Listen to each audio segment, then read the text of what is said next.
Diving right into it, responding to OG, they try to push that they have better discourse on their end. They will not win the round for two reasons. One, this is reliant on the premise that echo chambers are dismantled on proposition.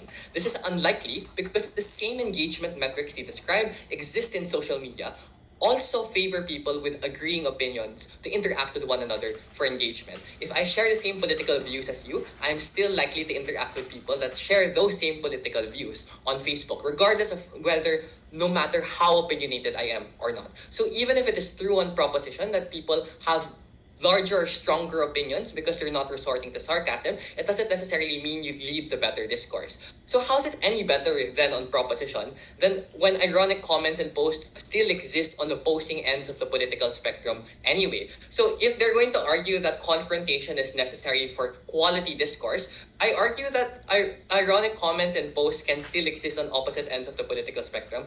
Discourse can still occur. But then, second, the quality of discourse you get is, to put it simply, like rage bait. You are paired with highly antagonistic opponents online, as like biting the bullet coming from proposition that you do have confrontational discourse, because it's the same thing that you will opt into Facebook comment duels for hours, and neither side will compromise because you're too focused on making a point rather than having actual discourse. And this is what we saw in Facebook in the 2010s, for example, or previous generations before Gen Z, like Gen Y and Gen X, where discourse was not necessarily much better on proposition. And this is the counterfactual we have to defend.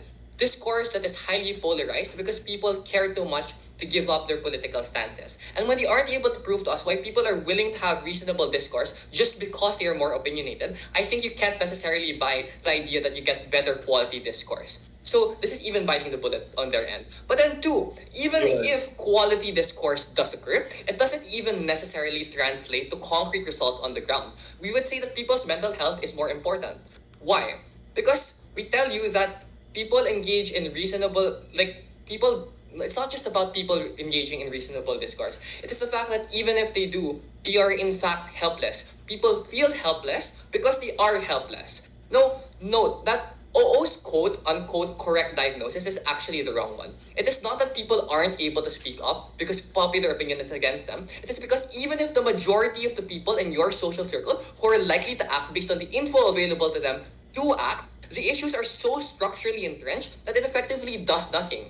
The framing is logically prerequisite to OO's point on people going against popular culture, and it is important because their analysis doesn't address OG pointing out that irony brings out a collective action problem, where nothing happens because people are unwilling to act. We tell you that even if OG is right, and without irony people do try to act, nothing happens anyway. We will bite the bullet prop sense our way. They are better off being happy, not acting. So we're gonna take this even further and reframe this debate by making the strategic comment that people do still act on issues that they can act on.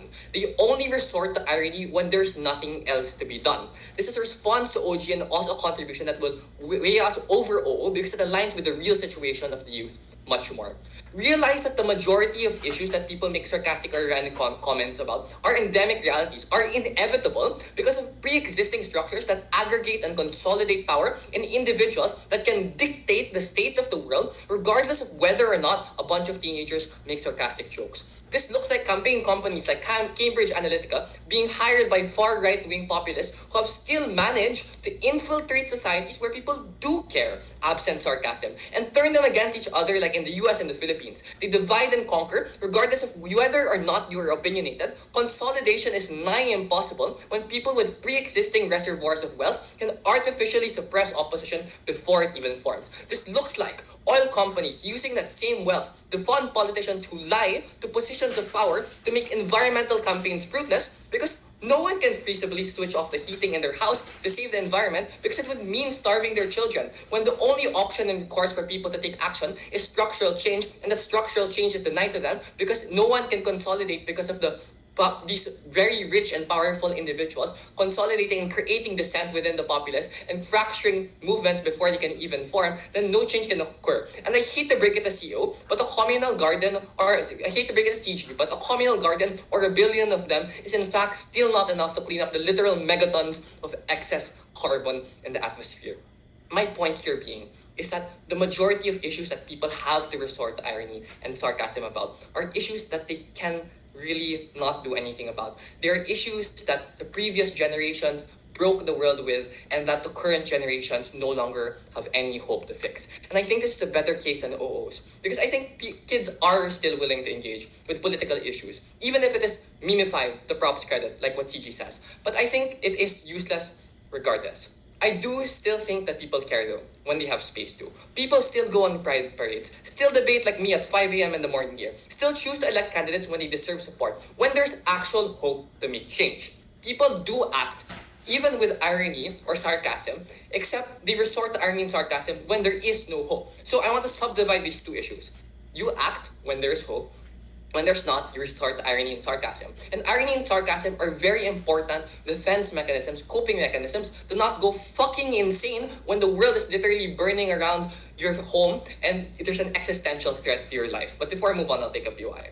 5, 4, 3, 2. The issue is that on your side, when you go ahead and use this sort of, like, if the people go ahead and use satire, it's hard to call it out because you can't engage with it on any front because there's no point which is actually being made, and you always get dismissed for not taking things too deep. On our side, when it's confrontational, even though echo chambers exist, you can penetrate through it somehow because there are talking points that actually are valid.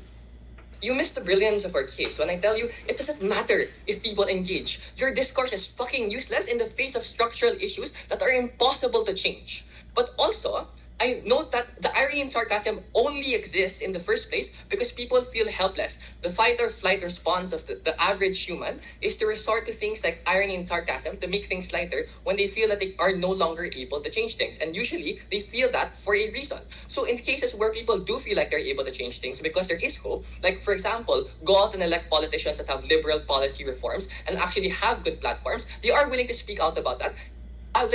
Over irony and sarcasm. You're debating in a vacuum. It isn't just irony and sarcasm. The fact that it's the majority of the discourse in society today is only reflective of the fact that the majority of issues cannot actually be solved. We tell you that people are better off when they're sane and healthy and are able to deal with these issues by using this as a coping mechanism rather than fighting for a cause that they can never win and destroying their mental health in the process. I think for this reason, it's a brilliant case coming from CO. I think we went over all the themes in this debate. Thank you.